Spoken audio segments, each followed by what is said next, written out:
Ladies and gentlemen, gentlemen and ladies, ladies and gents, we're going to pause Brian McKnight for a moment.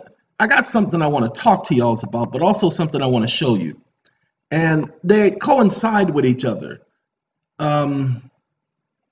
This video right here is from the Flip Wilson show. Now, a lot of you younger cats don't know about Flip. A lot of you older cats don't know about Flip, okay? But a lot of you down-to-earth cats know about Flip Wilson. Okay, he died I believe it was in the 80s. Don't remember the date that Flip died, but very, very funny comedian. And clean, no cursing. Now, I'm going to play this episode from the Flip Wilson show, and this is an episode where he's got Red Fox. Now, I want y'all to see what's going on. Now, let me explain why I's doing this. We have a lot of people on this planet, and they all claim to believe in something. Then we have all of the people who claim not to believe in something. Everybody wants to say God doesn't exist. He does exist. Then they want to have their own version of him. Now, this is the unique thing that I found. Now, Flip Wilson's not talking about that. He's doing a skit, but I think the skit, like the person says, the funniest Flip Wilson show of all times. I only clicked on it because I was curious. That's right. And no cats died in a performance of this show. So all the cats survived. Okay. So I was curious, and so were the cats, the other cats. That's why I called you guys cats. You know what I'm saying? Anyway, and what I have realized just today, the reason why you have a lot of people saying God is in your heart is because, well, God is the universe, or he is energy, and the energy, we can channel God. We can channel God like we can channel wicked spirits. It's because those are the people who, it's not that they don't believe. No. Those are the people who don't want to do what he has told them to do. You see, they don't want to put forth the effort. You see, I tell people, and this is my fault, because it should have been for 50 years. But for the last, look at that. Going 21 years, celibate. 21 years. A lot of people, oh no, I can't do that. And see, those are the people I'm talking about. Those are the people I'm talking about. See, those are the people who will talk about believing in God, but then will criticize the person who is doing what they're supposed to do. Now, don't get me wrong. There are a lot of people out there doing what they think they're supposed to do because somebody told them this is the way you do things, you know. A lot of people do things based on tradition. See, then you got those people who are now in the industry producing television shows. And what are they promoting? This disbelief that he doesn't exist, that this God they preach talking about evolution. Ladies and gentlemen, evolution does exist. There is proof of evolution, but not in everything. Everything does evolve, but not the way they are depicting it in science. That's why it's a theory, their theory of evolution, but they do know that evolution may have been used in the process of creation. There is nothing to say that that is not the case. But the thing that we all came from gobbledygook and that nobody controlled it, designed it, or orchestrated it, now that's the problem. So is there evolution? We can't say for sure. Is there not evolution? We can't say for sure. Why? Because we simply don't know. But the possibility is there that it was used in the course of creation. So what if you don't appreciate that? Those are the facts. And I can only state the facts. I've been watching this show, a show called Scorpion. Some of you might be familiar with Scorpion. I just became familiar with Scorpion 3 days ago. Never heard of it. Well, I did see it, but I thought it was, based on the movie. And I've never seen the Scorpion King. And I never will see the Scorpion King. Okay, I never will watch that show, ever. You cannot convince me to watch that show. So when I saw the word Scorpion, I associated it with that show and I just ignored it. But I watched Scorpion, the television show, and I get it. Now the show is kind of cheesy. What do you mean by cheesy? Well, it's supposed to be about this guy with 192 IQ, and they like to highlight that Einstein, I'm sorry, not Frankenstein, Einstein had an IQ of 164, something like that. Ladies and gentlemen,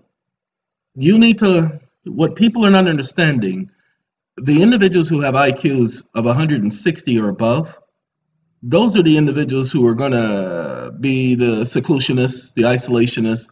They're going to be the one-track minded individuals. It's like Einstein. Einstein could not talk to you about anything other than science. Just because you have a brilliant mind doesn't mean that you have to focus on science. But do you notice the ones that they highlight, the ones that quote unquote have these brilliant minds, these so-called geniuses, like Stephen Hawking? What did he focus on? Science. That was it. Nothing else. No other credits to his acclaim. He wasn't an inventor. Now, there are some geniuses who are inventors. I like the way they put in one of the shows on Scorpion how Benjamin Franklin, the myth is, and it is a myth, that he was flying a kite with a key at the end of it, and it got struck by lightning, and whoa, lay hold, he discovered electricity. Isn't that amazing? Ladies and gentlemen, first, that's a lie because he didn't invent the light bulb. The light bulb was already invented in Germany. Same with the automobile. Wasn't invented here in the United States. It was invented in Germany. As a matter of fact, most of your inventions, your major inventions, the things that have turned around everything, started in Germany or Europe. When I say Europe, I'm not talking about Britain. But this is what people need to know. See, the Americans took over the film industry, so they get to shape history as a way of propaganda. So people, none of this stuff really matters. I'm just pointing out the fact that a lot of people tell me I'm smart. Now, if you listen to the show Scorpion, they try to say that individuals who are with a higher IQ are individuals who are special and that everybody else are normal. Excuse me? Everybody else is normal. Well, as I tell people, before that stupid operation and that being dead on the operating table for 18 minutes and at high temperature of 126 plus degrees, I was a whole lot more than I am today. But you know something? Here is the thing about geniuses. They either use their left hemisphere or the right hemisphere of their brains. Ladies and gentlemen, I was just going over some of my videos. Let's do this. We go here. These are the YouTube videos. I just uploaded, with permission, some videos on my other site, but I did a video in the past, several, and this was the 3 episodes by the publisher, The Lonely Highway, one of my favorite of all scripts that I've written. One Man's Pain, the very first script that I completed in 1996. The moment, plus and minuses, like that one. Somebody wins, somebody dies. That's just the thing that plays in the background of the movie Nisi. Somebody wins, somebody dies, for that's the way life goes. Okay. So it was just something I created. Well, actually, I didn't create that. It was the story Nisi, this story One Man's Pain. Well, a lot of this was real life. A lot of this was actual self-experience. This story, The Lonely Highway, then the 3 episodes. Please understand, these were all dreams. I just took my dreams and wrote them down and added the sideline subplots and all of that stuff to the storyline. But Nisi, that song, Somebody Wins, Somebody Dies, was playing in my dream. And I got up immediately that morning and wrote it down. It was a point, it hasn't happened for quite some time now, but it was a point that I would sleep with a pen or tablet next to my bed. Now I sleep with, and pay attention because it is necessary for you to know, now I sleep with the phone next to my bed, and if I need to jot down or write down something to remember, I record it. I wake up, record it, go back to sleep. All right, 657 videos done. Okay? 657 videos done just in this cycle. That's a lot of videos. You better believe it. All right, let's get back to this right here.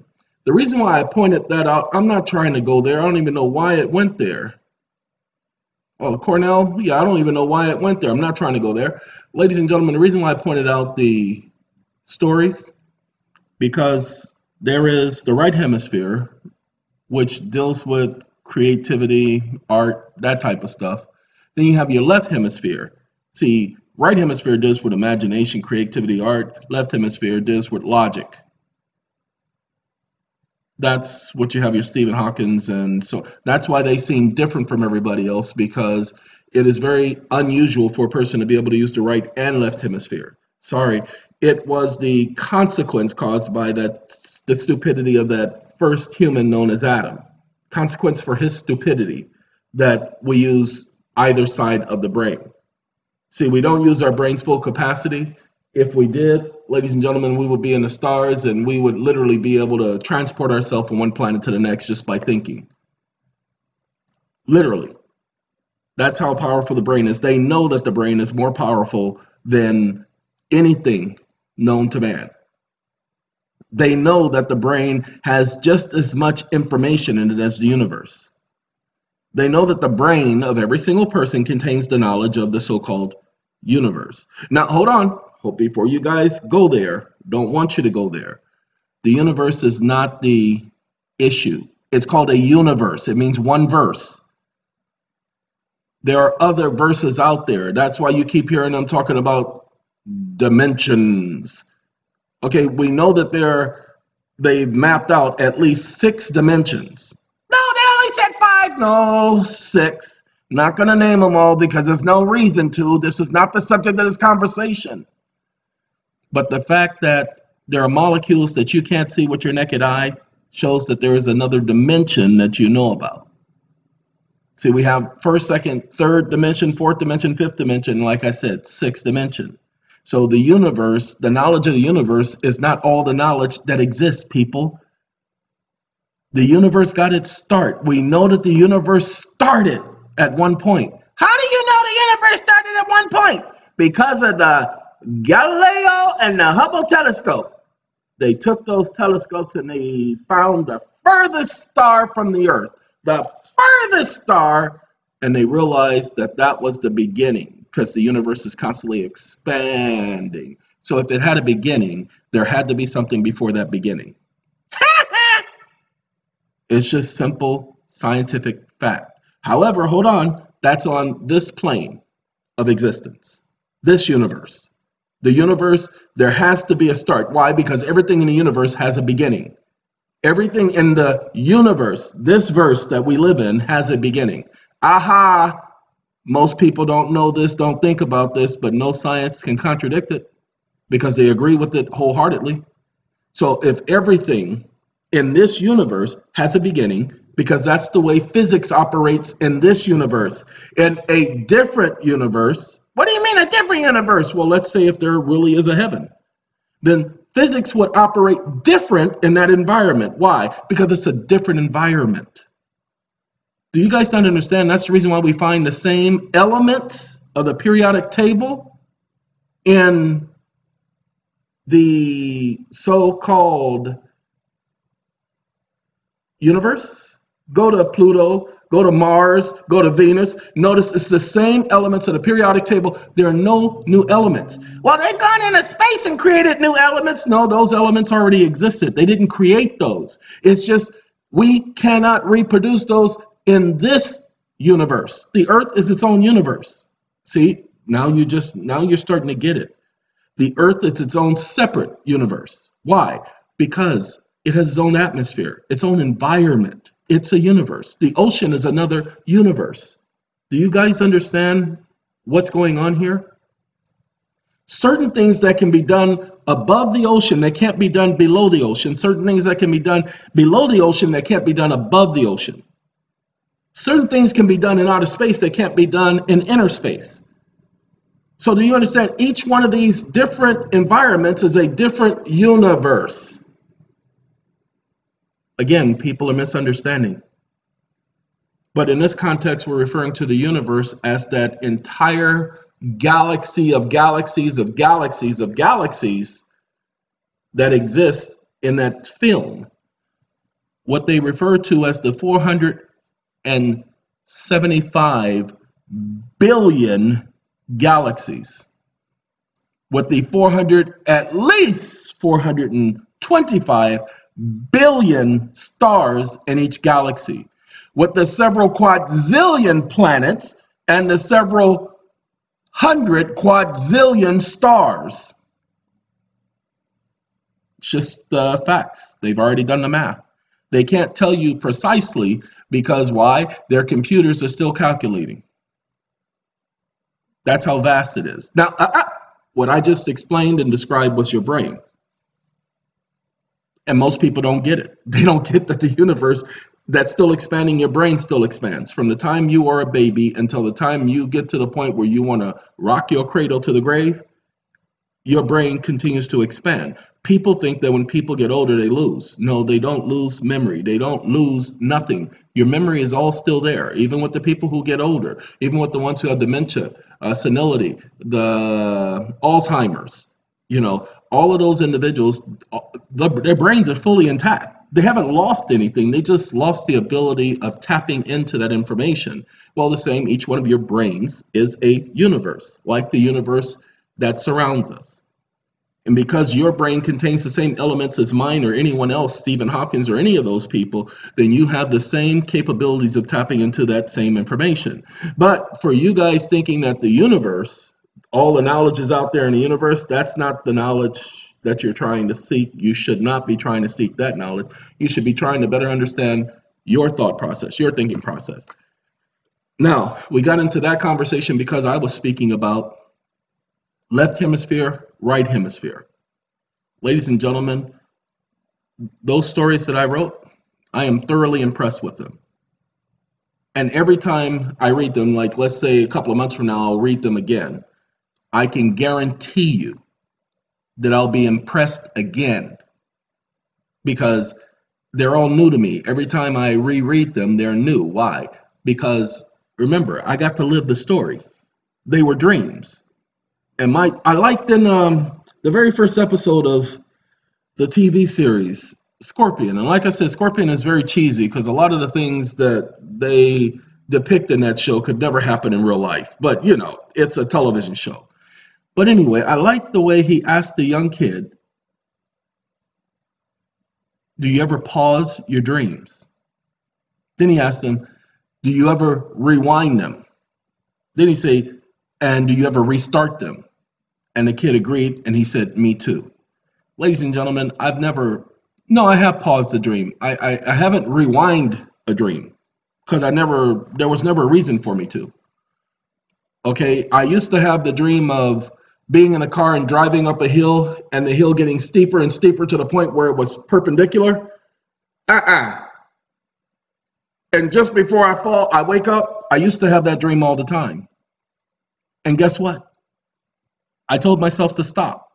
So I no longer have that dream. That used to be a reoccurring dream at least maybe 5 times a year.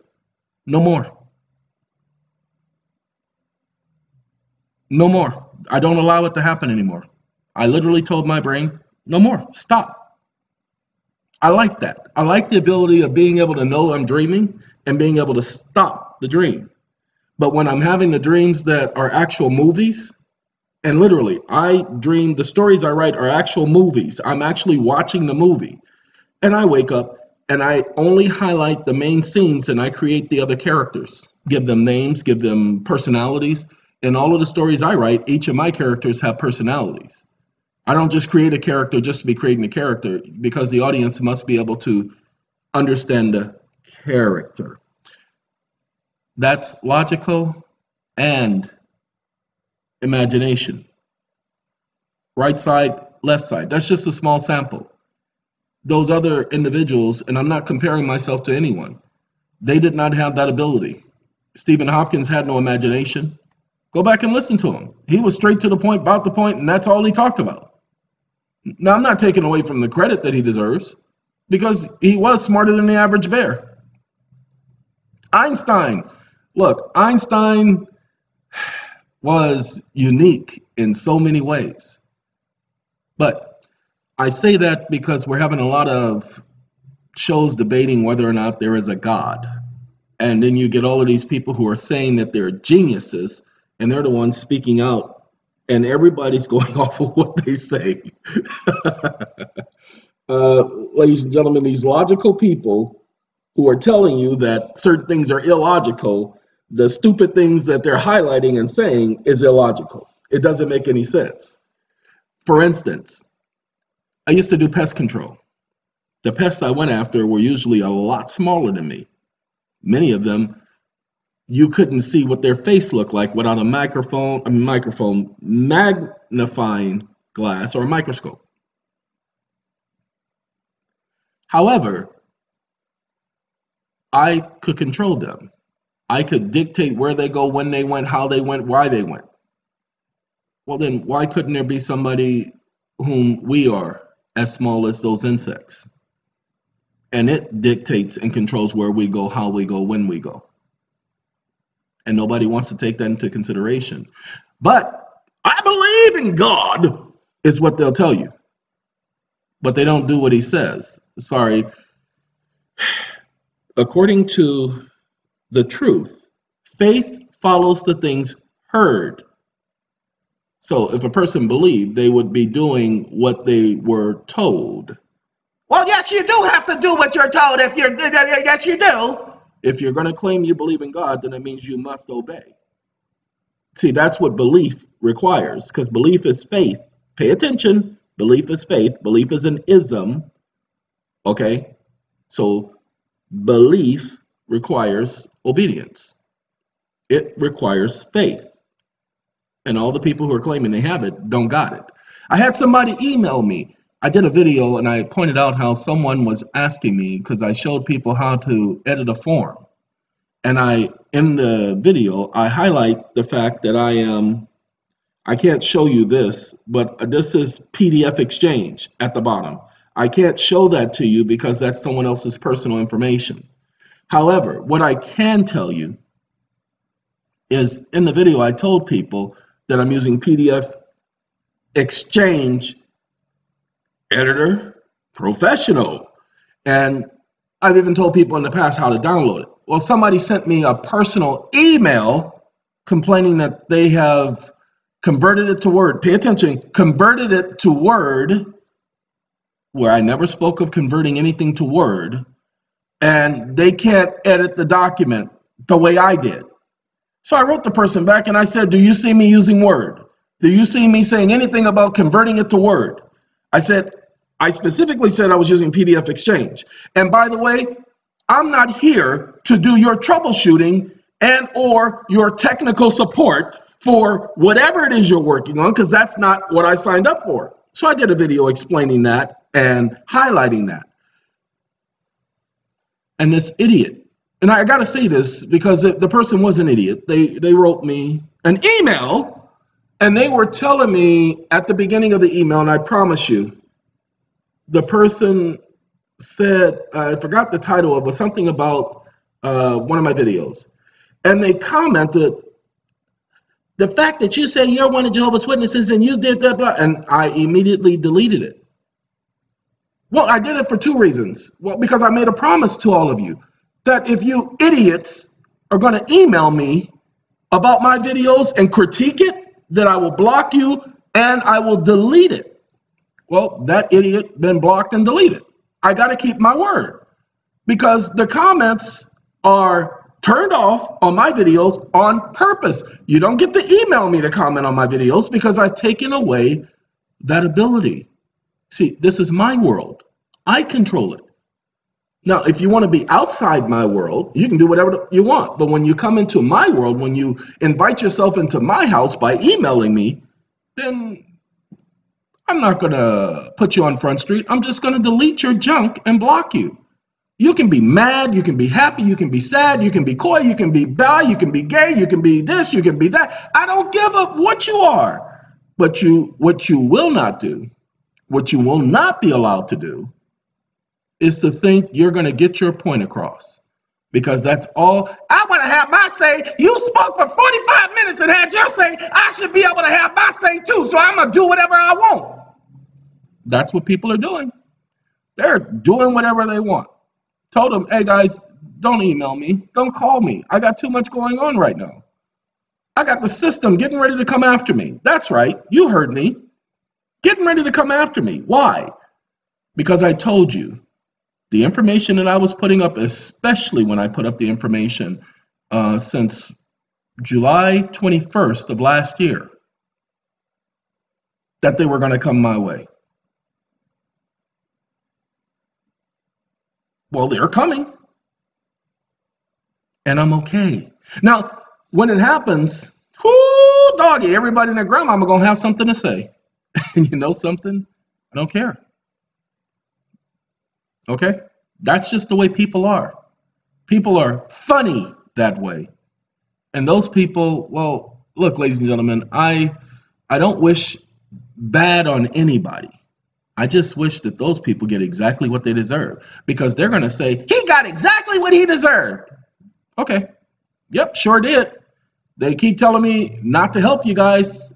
Yes, they give me all kind of subliminal messages, like sending me a message through someone else, telling me that they were investigating me. For what? What could you possibly be investigating me? I don't have a life. Don't go nowhere. I don't do anything. So what could you possibly be investigating? Really? So you don't know either, huh? The person actually said that they didn't even know why they were calling the person and told them that they'd call them back. Didn't even know, but called the person and told them they were doing an investigation. Didn't even know the reason for it, but told them that's what they were doing. And apparently this was the investigator. I don't know why I was sent this file. I'm going to have to call you back. Amazing, ain't it? So, ladies and gentlemen, before it happened, I told you it was going to happen, and that's okay. So when it does happen, there'll be a lot of people out there like Heather Giraffe, Mrs. Heather Tootsie. A lot of people think that she did something wrong. They made it out to look like she did something wrong, like she did something she didn't have the right to do. Ladies and gentlemen, Heather didn't do anything wrong. What you don't realize is that they didn't allow her to produce any evidence or information proving her point, proving the existence of that account. Why would they not allow her to do that in front of the jury? That's what the case was about. It was about her intent. Well, what happens with people like her and me? They stack the jury. Yes, they put their own people in the jury, and then what the next thing they do after they stack the jury, oh, doggy, is they block the person from bringing forth any evidence, any information. They just did that to a young man here in California. Okay, even threatening his witnesses. You get up there and testify, and we're going to arrest you because you have this or you have that, or we believe this or we believe that. The day that they were supposed to testify, they sent somebody out to talk to the witnesses, telling them that if they got up there to testify, they could face possible arrest. That's witness tampering, ladies and gentlemen. And he brought it before the court because he called me up and explained it to me. Yeah, that's why they're coming my way, because I was helping that person and they knew it. Okay. But anyway, he explained to me, so I told him, I said, no, you call that idiot as a witness, the one who, and they knew the name of the idiot who came and talked to the people. I told him, and you ask him to understand why he decided to come and talk to your witnesses that day. Why did he talk to them a month ago, 2 months ago, 3 months ago, a year ago? Because the case had been going on for a while. Judge wouldn't allow it. Judge decided it wasn't important. Witness tampering is an important issue. Not giving him an opportunity to speak? Well, he's got the appeal issues. He's got several things that I was able to give and bring to his attention. He would have been better off, but he didn't tell me everything, all of the issues going on in the case. I only knew about maybe 2 incidents, not all of the incidents. Because I didn't know about all the incidents, I could not give him counsel on everything. I could only give him counsel on the things that he was telling me.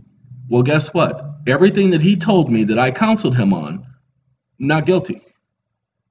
The jury didn't even consider it, said, nope, doesn't apply.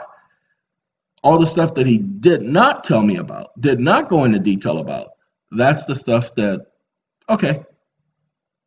But he still didn't get an opportunity to produce his witnesses. He still didn't get an opportunity at a so-called speedy trial. California, your speedy trial rights is 6 months. They went 13 months. Twice as long plus 30 days. Oh well, California. All right, ladies and gentlemen, with that being said, I want you to listen to this skit by Flip Wilson. And again, he's talking about not religion. He's doing a joke about churches, but I want you to pay attention, okay? 1 second.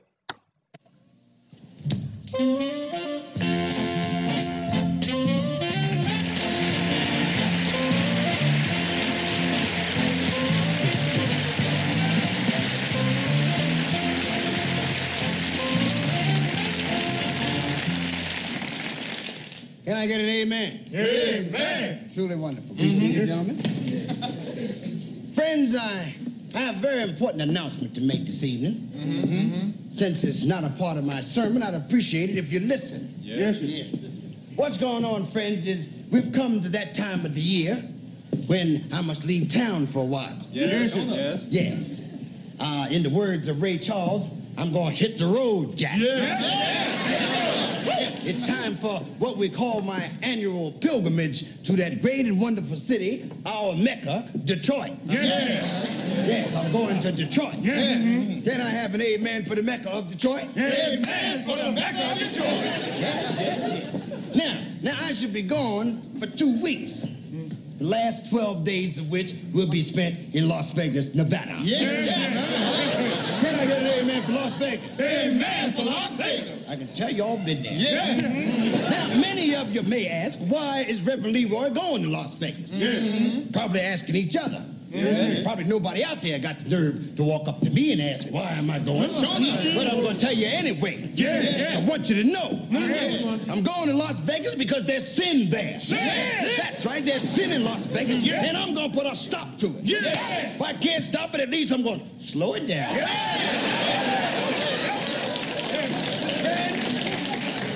Sin runs rampant in Las Vegas. I don't care how fast it runs, I'm going to keep up with it. Keep up with it. I'm wearing my tennis shoes. Sin can't outrun me. And let me tell you what else I've done. I've gone to the extent of reserving a room on the 14th floor of the biggest hotel in Las Vegas. Excuse me. He said he's going to reserve a room on the 14th floor of the biggest hotel in Las Vegas. And I thought that was unique, that he spoke about reserving a room on the 14th floor of the biggest hotel in Las Vegas. Interesting. Now that room is to meditate in. That's what we're going to be doing in the room, meditate. Now, you know why? Because, friends, there are many fallen women in Las Vegas. I'm going to pick them up.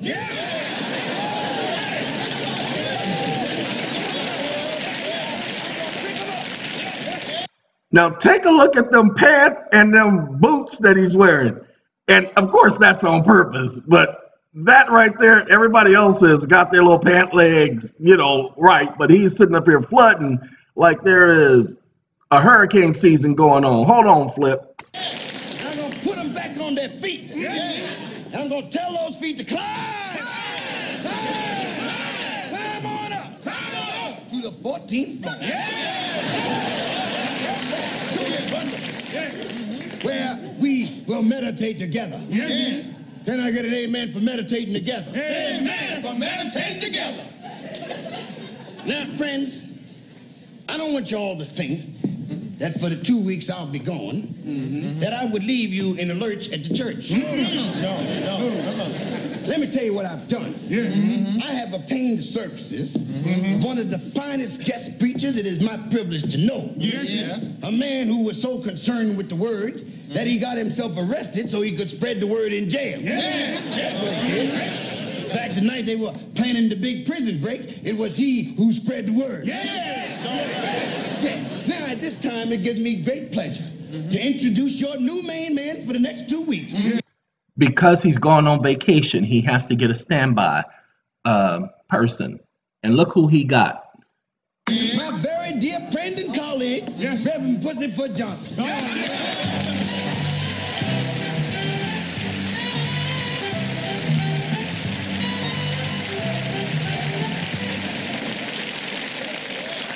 Now, ladies and gentlemen, White Red Fox was always wearing a gray vest underneath a black suit. I have no idea, but that seems to have been what he would do, and I believe it was part of his comedy routine. But hold on, Red. Very glad to see you. You too, Reverend. Thank you. And thank you, Reverend Leroy. And thank you, brothers and deacons. They like you. They like you. I would like to discuss a matter with you, though, that's near and dear to my heart. Certainly. Well, what is it, brother? Excuse me a second, y'all. What is it? My salary. See, your salary should be derived from the generous contributions of my congregation. That's right. Well, I heard about this congregation when you started this church. You said the poor were welcome, and I hear they've been showing up.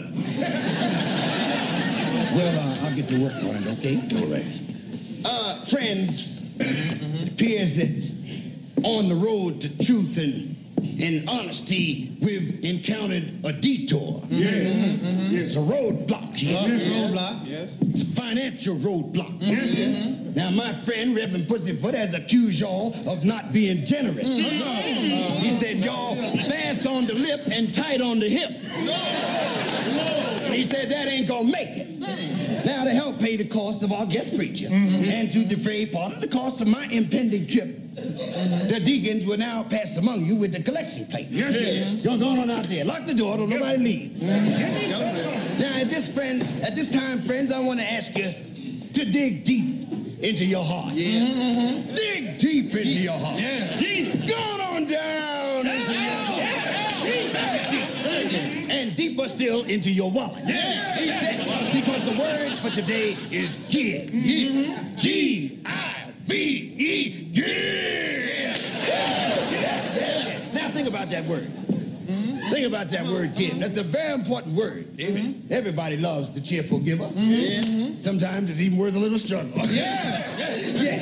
Now, give.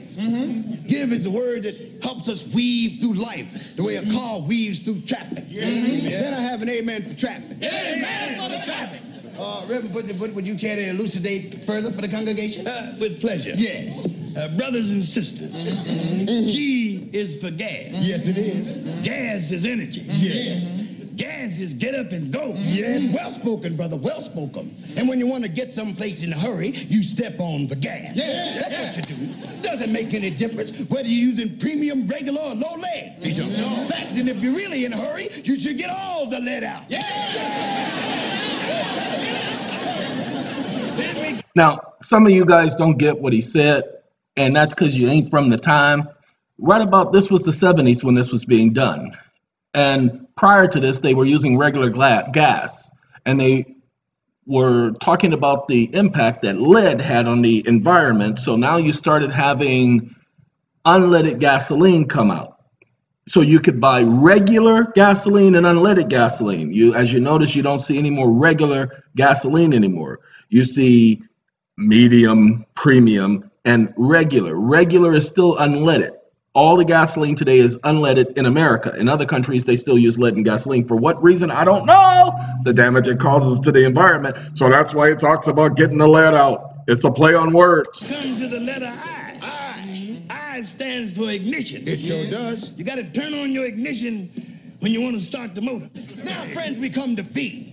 Very important letter, the letter V. A lot of times we pass right by the V. V is a very important letter. V stands for velocity.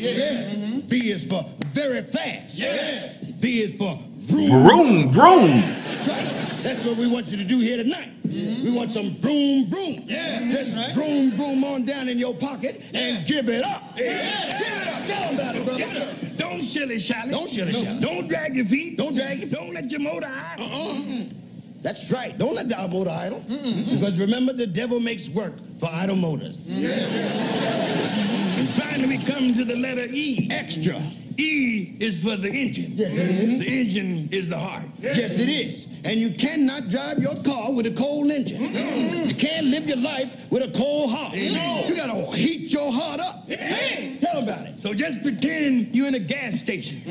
Take out your credit card. Hold it up. We don't take credit cards.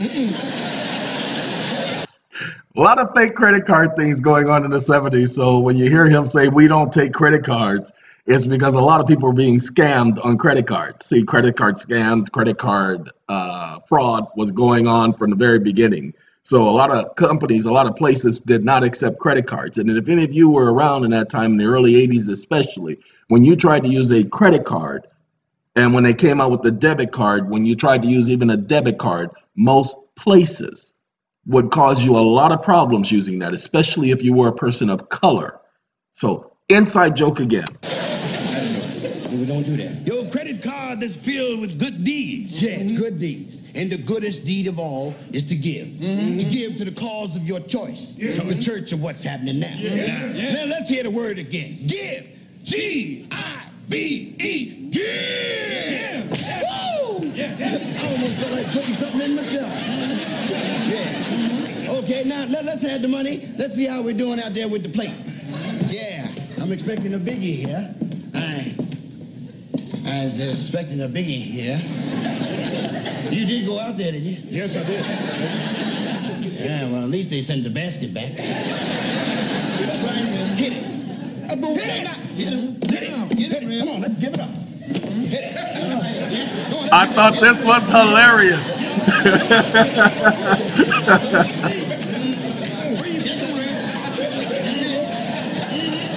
Did you check the socks? Everything. Well, look, y'all take them baskets right back out there. You understand? What's it for you cool in a minute? Let me talk to Now, you. this to me is the most hilarious out of the whole skit. Peoples, Yes. brothers, Yes. sisters, Yes. visiting friends. I was inclined to believe that my sermon would have reached your heart. That it would have made you want to open up. But y'all didn't go for it. It's obvious that your heart is as cold as a well digger's heart. Y'all ain't giving up nothing. Y'all want to just go around and keep ripping off. That's You right. gotta put something back in the pot. You can't just eat all the meat and the carrots. You gotta eat up some of them potatoes too. Now let me tell you what we're gonna do. We're gonna try it again. I didn't want to have to resort to this because I had considered it dirty pool. But you gotta fight fire with fire. And dirt with dirt. Drown water with water. Now, there's a brother in the congregation who's been fooling around with another brother's wife. Yeah, he's out there. I know who he is. I've seen his face. I've seen her face too. She's happy too. Now, if in the next 30 seconds, this particular brother does not make a sizable donation in the plate, I ain't talking about no light chump Notice how much he's going to suggest the person put in. change. I'm talking about some money. Long bread. Heavy duty scratch. I'm talking about in the area of a $20 bill. Right? Now, pay attention to the $20 bill. That's important. It's an important part of the skit, and a lot of people will miss it. Hold on. 20s. Now, if he don't put a 20 in that plate, I'm going to announce his name from the pulpit. I'm going to start counting. 1, 2, 3, 4. That's a lot of 20s, ain't it? That's a $20 from every male in the congregation. Okay, that's what that's about. Like I said, hilarious. That's Flip Wilson, ladies and gentlemen. All right, then I'm going to leave you with something. I was listening to a comedian, and this comedian, when I saw his first show, he was all right. But the second show, he actually started cursing, and he's a British comedian. His name is, you know what, Chris something. Well, Chris is, yeah, he's a character. He had a joke. He actually had 3 jokes, but I'm going to tell you just 2. And they're simple one-liner jokes. And then there's another guy. His last name is Miller. But for Chris said this, and I'm not saying Chris Miller, okay? 2 different people. Miller and Chris are 2 different people. Anyway, Chris said, I'm a friend of every letter of the alphabet except Y. Nope. See, I just told that joke backwards, and I wish I could take it back because that's the problem. I was thinking about the joke, but he says, I'm a friend of 25 letters of the alphabet, but I don't know why. Okay, so I told the punchline at the end as opposed to telling the joke at the beginning.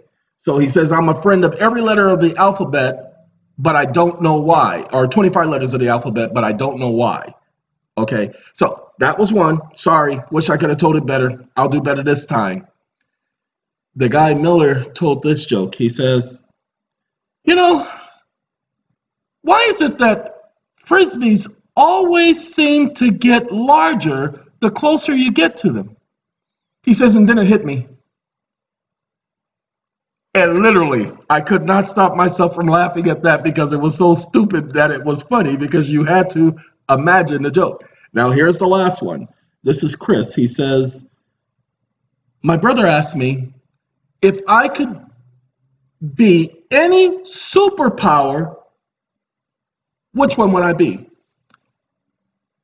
Or if I could have any superpower, which one would I choose? And he said, Cold War, Russia. And if you're around from the 70s, you remember the Cold War. So he said, Cold War, Russia. And I thought that the punniness of his joke was all right. Again, not from me, but from him. See, I'm corny on my own. I have my own jokes. I have my own funniness. But I listen to people like Flip, who was very clean. This was his show, and his show's very clean. You notice he didn't get vulgar or anything. He used a lot of puns and associations, and he used a lot of movement. And I like the comedians who use movement when they're explaining a joke. Got one more for you. This is from Michael Collier, and then I'm going to go. And this one, I'm going to tell the joke. All right. Man wakes up, and he realizes all he got is a head. No body, no nothing, just a head.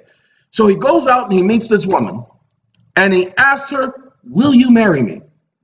And she says, no, you're just a head. You don't even have a body. So he gets disappointed. He rolls himself back home, goes into the medicine cabinet, thinking about committing suicide, pulls out this bottle, drinks the bottle, and passes out. But he doesn't die. He still is alive. He wakes up, but now he has a torso. So he's got a torso and a head. He goes back, meets the very same woman, asks her, will you marry me now? She says, you're just a head and a torso. You don't have any arms or any legs. Disappointed again. He goes home, climbs up into the medicine cabinet, pulls out that bottle again, drinks from it, wanting to commit suicide, doesn't. Wakes up the very next day. Now he has arms, legs. So he goes back, hobbling over to where the woman is, meets the woman, says, will you marry me now? Now I have arms and legs, and so here I am. She says, no, you're a cripple. I could never marry a cripple. So he hobbles back home, goes back to the medicine cabinet, and drinks from the same bottle and dies. What's the moral of the story? Quit while you're ahead. All right, ladies and gentlemen, that's the end of this show. Have a very good day, and I'm glad I was able to bring this your way. Goodbye.